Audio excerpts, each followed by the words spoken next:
Okay, take two. I think the memory card went out. We'll see if we got it now.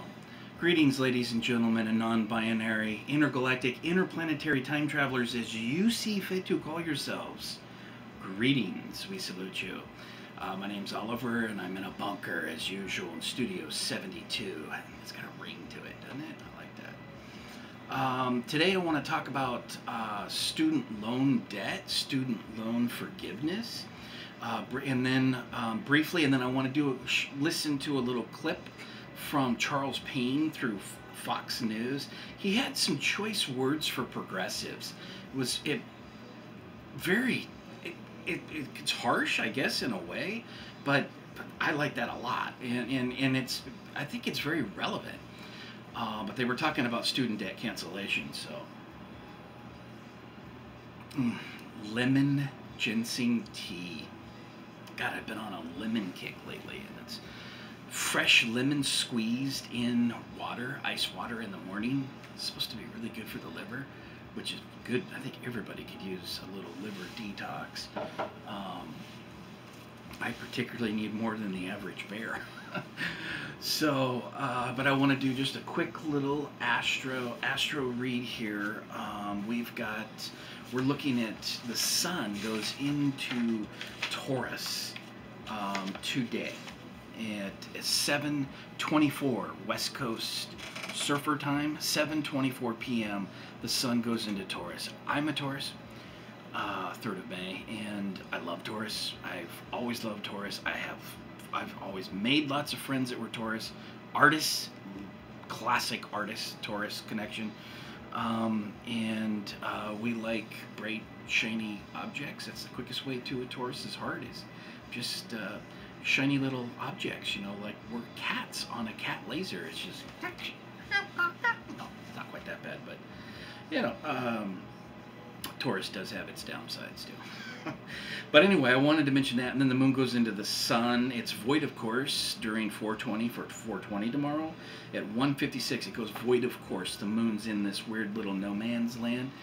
Could be problematic. And then at 8:52 p.m. it goes into Capricorn. So next weekend, this weekend, I mean, we've got Earth Day and Orthodox Good Friday on the 22nd, this Friday.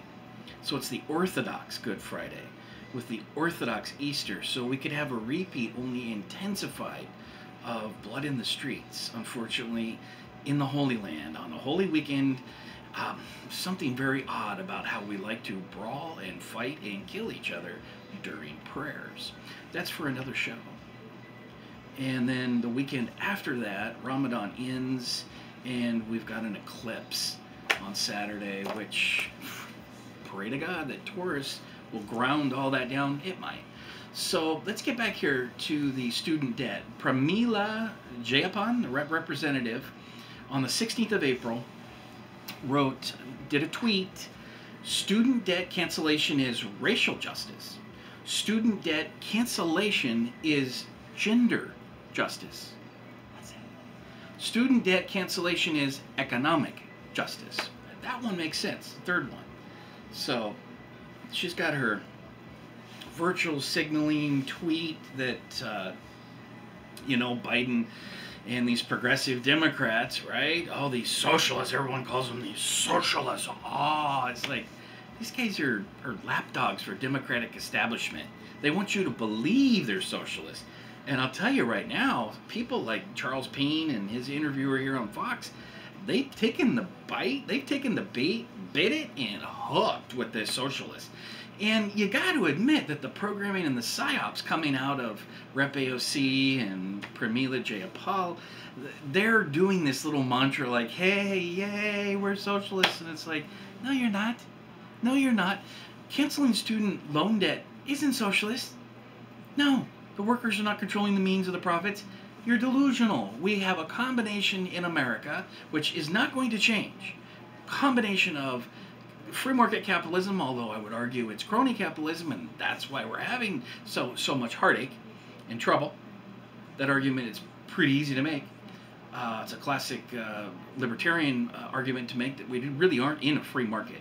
But we also have these type of profit sharing, type of dividend type of things like Social Security, which some could point to and make a pretty good argument that it is a form of a type of a socialist type of dividend payoff as we get older. Of course, we're paying into it. It's not socialism. And they say that it is, and I've heard it over and over again. This has been a discussion that's just been beat to hell. I personally have my opinions. I'll say it here in a minute if I don't run out of memory card space and the camera just bye-bye. But hopefully we're still here, and it'll give me a bell when it's shutting my ass down. So let's listen to this here real quick for a second. Here with a reaction is the host of Making Money on Fox Business, Charles Payne. Welcome, Charles. So they've paused these payments, I think, like 7 times. Now it looks like they want to do something. Is this just to win back these young people who are mad about gas prices and inflation? That's part of it. That would be the White House's angle. Progressives, though, their angle is something different. Progressives have hijacked the pain and suffering of black Americans for everything that they want to push, and it's despicable. Must stop now. I'm going to say something very vulgar to the progressives. Stop pimping black people. Okay? Now, here's... Stop pimping black people. Charles Payne just said to the progressives, which he means the Democrats, right? Because the Democrat Party apparatus has polished that big nugget turd into being progressive and socialist and all these little goodies and vote for us and we've got goody little treats for you and money and checks and forgiveness of all your deep debt. Yay! Vote, vote, vote for the midterms. And so, you know, that's pretty profound. That's pretty profound. You need to hear it again. Maybe you do. People who are mad about gas prices and inflation. That's part of it. That would be the White House's angle. Progressives, though, their angle is something different. Progressives have hijacked the pain and suffering of black Americans for everything that they want to push, and it's despicable. Must stop now. I'm going to say something very vulgar to the progressives. Stop pimping black people. Okay? Now, here's the deal. Let's go through this in 3 ways. First and foremost, why would anybody in this country want to forgive student loan debt? 71% of folks with professional degrees have student loan debt. You know how much they make over a lifetime in earnings? $3.6 million. Doctoral, $3.3 million. Master's degrees, $2.7 million. If you have less than a high school degree, you make about $900,000 a year throughout your lifetime if you're lucky. Why the hell would someone who dropped out of high school, only has a high school degree, He's the number guy, pay the loan of someone who's going to make $3.6 million in their lifetime? So right then and there, it's nonsensical, it's unfair, and it's stupid. All right, point number 2. Okay, so he's saying that people that get master's degrees end up making a couple $1 million in their life because of that master degree. Why are we forgiving their debt? Right? Because they're going to make plenty of money and they can afford to pay it. And one could argue, he's not saying it, but one could argue that they have a duty to pay back that loan. You're going to make good money at it. And so I think there's something to that even could be elaborated on. So when we're talking about student loan forgiveness, why should we be forgiving the loan debt of the students that are coming from wealthy families? Maybe 2-parent incomes if they're so lucky. You know, a lot of us working folks, we didn't have 2 parents in the house. We didn't have 2-parent incomes, right? Yes, millions and millions and tens of millions of us. So if you're lucky enough, and then if you're coming from a wealthy family, maybe you're in a trust fund kid, and you're going into Harvard, you're $100,000 a year, or whatever it is at Harvard, it's probably close to that. So you're paying $500,000 for a Harvard degree, in your family you've got that, and you can do that, and you've got some scholarship and got some loan, a little bit of loan debt on that. Why shouldn't you carry that weight and pay that off? Right? Because Charles Payne is saying that you're going to make millions of dollars in your lifetime because of those degrees. Right? Right. So I think there should be something that needs to be factored into this discussion that applies to that. You know, and I can hear people saying, oh, well, how much is too money? How much is too much money? How much is a wealthy family? What level are you going to cut off? Are you going to say if the family makes $200,000 a year, then that's wealthy? And I would say, yes, quite frankly. If you've got $200,000 coming in from both the mommy and daddy, and that's a good chunk of money in my book. Some would say, it ain't enough to really... Okay, right. So I feel that we should factor that into, personally, lower income loan forgiveness is different to me than wealthy families, trust fund kids who really have not experienced the anxiety and stress of being homeless or houseless, or even looking at that as a possibility, because there's always something to fall back on somewhere. There's always a lifeline for the wealthy families to call. So let's see if he says something else here real quick. It's point 2. Who owns this loan? This debt? 59% Asian students, 67% Hispanic, 70% white. Where's the racial justice? Where's the racial justice? 70%. Did you hear those numbers? Let's go to her district. I checked out her district last night. So he's referring to Jayapal, Representative Who is Jayapal. she really helping in her district? That's correct. 73% white, over 60% graduation rate, more than double the national average. It is a gift to her white donors. One more thing, let's go to this. Who are her donors? Try Microsoft, #1 donor. Microsoft, #1 donor. How many black people work for Microsoft? You can go down to the next train station and find more. 3% are managers. It's one of the largest corporations in the world. Now, here's the problem. They keep saying, well, black people have more of a percentage. You know, it's harder to pay it back. That's not the college loan. That's society. That's Microsoft. That's progressive corporations who will write a check to a bogus organization and buy a $6 million house instead of really hiring people, training people. They're the ones who don't believe in black people. Microsoft, the people and the progressive are protecting. The whole thing is a sham. It must stop. But here's the reason why. Have you ever asked yourself, why hasn't it stopped? If it's so easy for progressives and Biden, why haven't they signed off on this yet? Why? Try that. The federal government, Biden is making $23 billion a year off the interest. Yeah. So it's a pretty big... $23 billion a year off the interest. Student loan debts. $23 billion every year. They're making a lot of money off of the community. $23 billion off the interest. Government is making a lot of money off of the student community. Okay? I think they can afford to give back to that community, don't you? So let's figure out what's fair. What's that cap? What's that level? Who should be have their student debt cancellation, as the Representative Jayapal says? Cancellation. I think that's a poor choice of words, but whatever. Maybe there's a reason she's saying that, because it is different than the forgiveness, loan forgiveness. But let me present a couple of other topics here real quick. Or same topic, but a couple of other perspectives. Let me offer a couple of different perspectives.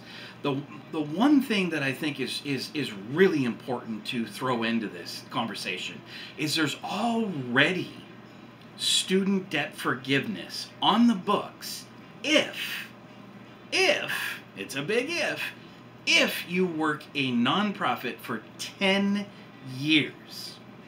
10 years. So if you're paying off, you're chipping on your student loans for 10 years and you're employed at nonprofit,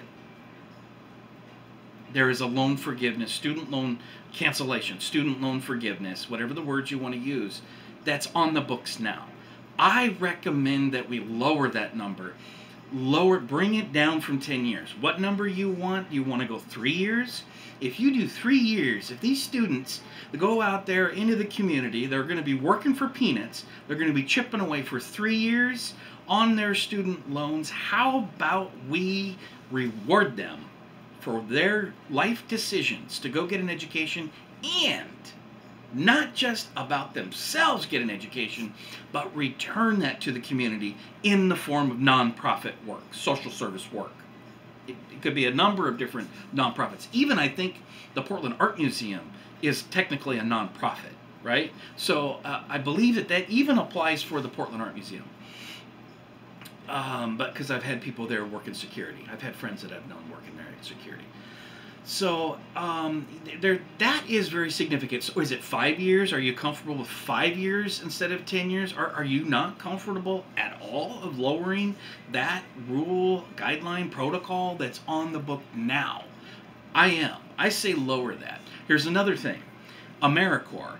There's a whole variety of AmeriCorps type of funding that is designed to get young people into the community, into getting work experience, and you can have several thousand to put on the books for college to come, or if you are deep in debt, you could use the several $1,000s of a stipend allowance. It's the end of the year, so you do really, you're a steward. You're a steward of the community. You are, what do they call it? It's and you're not technically an employee. You're not even really an independent contractor. It's like they treat you as a volunteer. At least I went through one. I went through Northwest Service Academy. It was a funding under AmeriCorps, and it was one of the first. Clinton signed it into law, and that was the first in the late 1990s. I think it was 96, somewhere in there. 97, 98, somewhere in there. I'd have to double check on that. No, it had to have been. Anyway, I'll have to look that up. I'll drop it in the show notes. So, but it was George Bush Sr. who actually was a fan of it, or was promoting it, or actually started the motions for this AmeriCorps. It's got bipartisan support, okay? And it's the federal funding, and it needs to be greatly expanded. And we can apply the same concepts to do your community service, set up these one-year type of team building, community social service type of tree planting type of projects. There's a whole bunch of different directions. We had 10 teams, or several teams, maybe not 10, of 10 to 12 people, and we had white vans. We'd all be deployed into different projects every single day, 5 days a week. That's how it went. And so you needed to, and at the end of that, it was not a lot of money on the stipend. I mean, I remember it barely paid my rent, but the rent was cheaper back then. I mean, it was a lot cheaper back then. So it wasn't a whole lot of cash, but regardless, those numbers could be adjusted. And then the amount of money, it's going to need to be raised. Instead of it being a few $1,000s, maybe we could make it more like 20 or 30,000, or even entertain a certain level of maybe 2 years of this AmeriCorps community service, where maybe all the loans are forgiven, or maybe most of the loans are forgiven, something like this. I've mentioned this over and over again in a whole bunch of different variables. Even locally, one of my ideas is shelter corps. Shelter corps. So you have people that need work and want to get into housing. Shelter corps, have them contribute to the community, have them get back into the community, whether it's cleanup or whether it's building tiny homes, or all kinds of different variable things that we could have people that want housing, need housing to get out of these blue tarp tent cities all over Portland, all over the West Coast, all over America. Let's get them into a program and a plan. And so that's very, very important. The other variable there that is about college is college can be used. I've been self-employed. I had shoe shiny business when I was a teenager. My mother actually had a couple of different stands with one of her husbands. I think it was the second husband. They had shoe shine stands in Portland. And so it was a very cool, lucrative thing. And so I would work on the weekends there as a teenager. And then when I was 18, I took over a stand on my own, Yamhill Marketplace, and shoe shine and stand, shoe repair, leather restoration, and was doing that as a teenager, making very good money. And so, I was independent contractor, owner operator. And so, and then I've been an artist. I had a number of different other social service type of things. AmeriCorps I did for a year, and then I worked with at-risk youth for a few years, and that was the hardest work I've ever done, just emotionally draining. But so what I wanted to say is that I didn't go to college.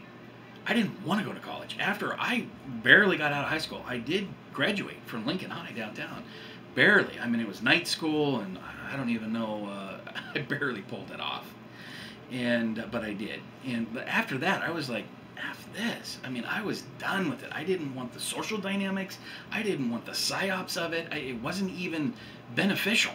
I mean, it's really a sad state of high school, the sad state of affairs at the high schools, in my opinion. And I think they're a lot worse now today, from what I'm hearing and seeing. So that's a whole nother thing.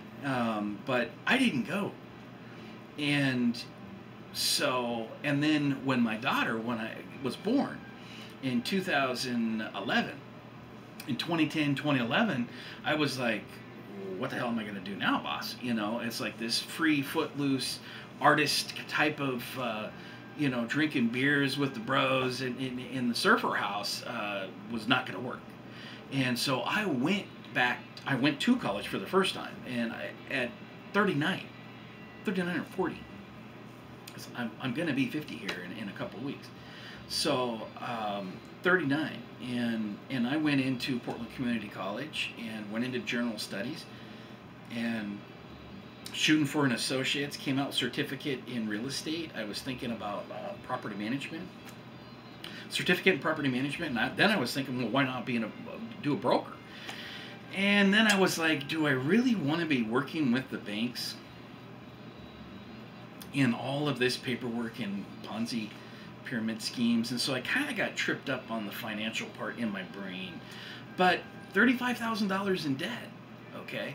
And that was just community college. That's just associates. I mean, PSU, you're going to be spending, my baby's mom is like $150,000 in debt. Masters at PSU.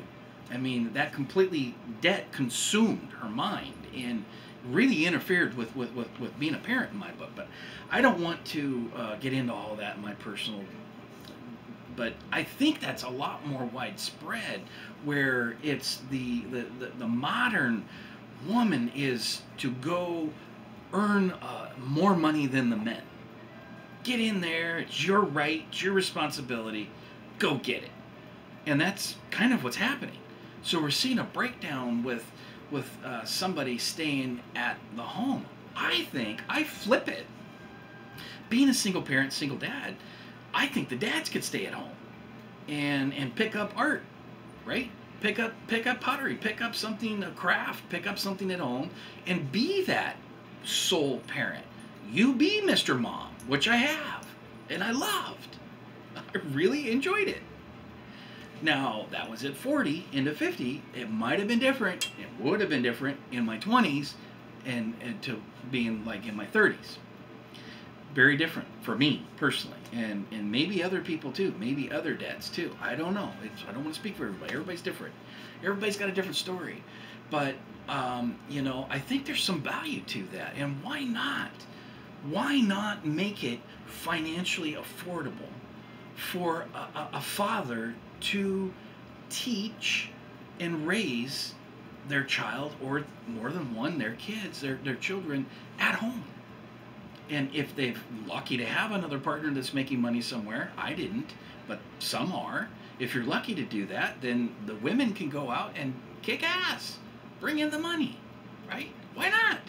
That's an awesome formula if you can find it. In my book, that was my dream. It didn't work out that way, but that's okay. So going into college, I got the loans, went into debt, and but it also allowed for housing. That's the one huge thing that is being left out of this equation. I know this is going long-winded. This is going longer than I wanted, but and I've got laundry to go check on. But the housing dynamic is really, really important, because a part of that student loan is for your housing and for your food. So it all goes into a picture, and so that's going to help people, that young students, young people that want to get out of the house, that actually want to get out of mom's basement or grandma's attic or whatever, just get away from the parents and start to do some soul searching, right? I mean, I can understand that. I'm very empathetic to that. Just because I'm a Gen X, aging Gen Xer, doesn't mean that I don't understand these child psychology and these human psychology, human behavior. I've studied a lot of this. You know, I actually wanted to be a psychologist at one point, and now I'm just impersonating one in Livestream.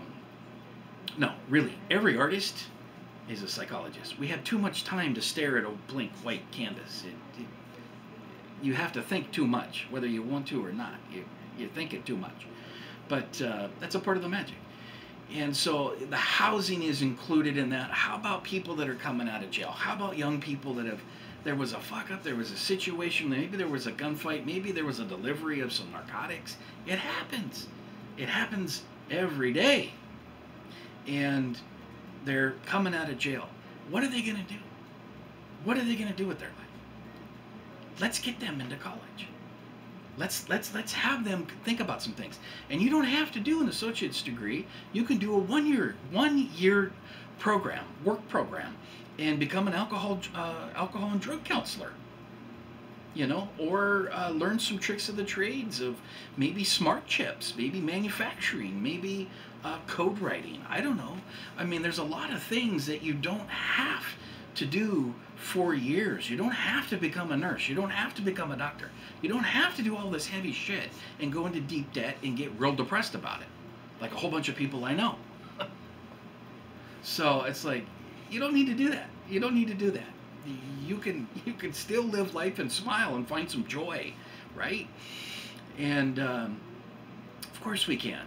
So, but that there's something there. Those factors are not really thrown into the conversations when you see these $1 million guys like Charles Payne shredding it. He makes some valid points. He's actually pointing out and saying, "Hey, you're pimping people of color, and stop. It's gross."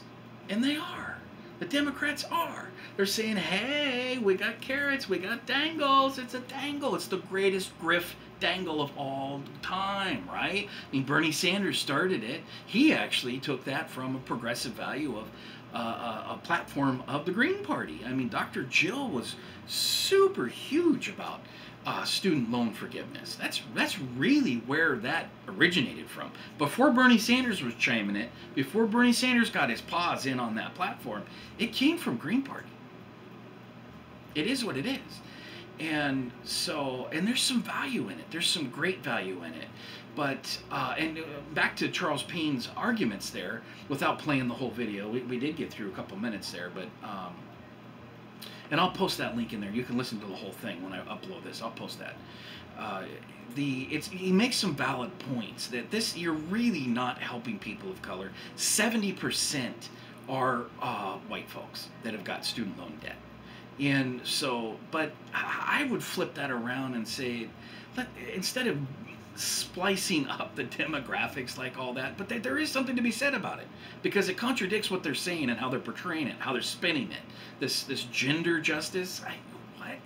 I mean, I guess it's, I don't even want to extrapolate it. I can understand their arguments. I can understand Representative's argument there with her tweet. But the economic justice, right? You know, there's something to be said about going to college and finding a better paying job rather than being trapped into something, especially things that you don't want to be doing, like fast food, you know, or even the restaurant business in general is grueling, horrible. There's a reason why everyone in the restaurant business are huge alcoholics. I mean, for one thing, it's a part of the food, and there's usually a bar with the food, and so everyone after their shift goes and drinks.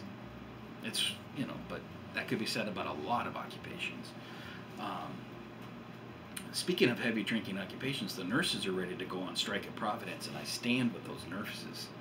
I'll tell you right now, these hospitals have made a lot of money off of the sick in this community, and it's now those hospitals' turn to give back to the workforce and give back not only to the nurses, but to give back to the community that's struggling, right? And I've made a video about that again. I'm going to start harshing and hyping on that all the time now. But hopefully we can avoid legal remedies and legal class action lawsuits, and we can just have these huge billion-dollar hospitals and corporations do the right thing, and just instead of making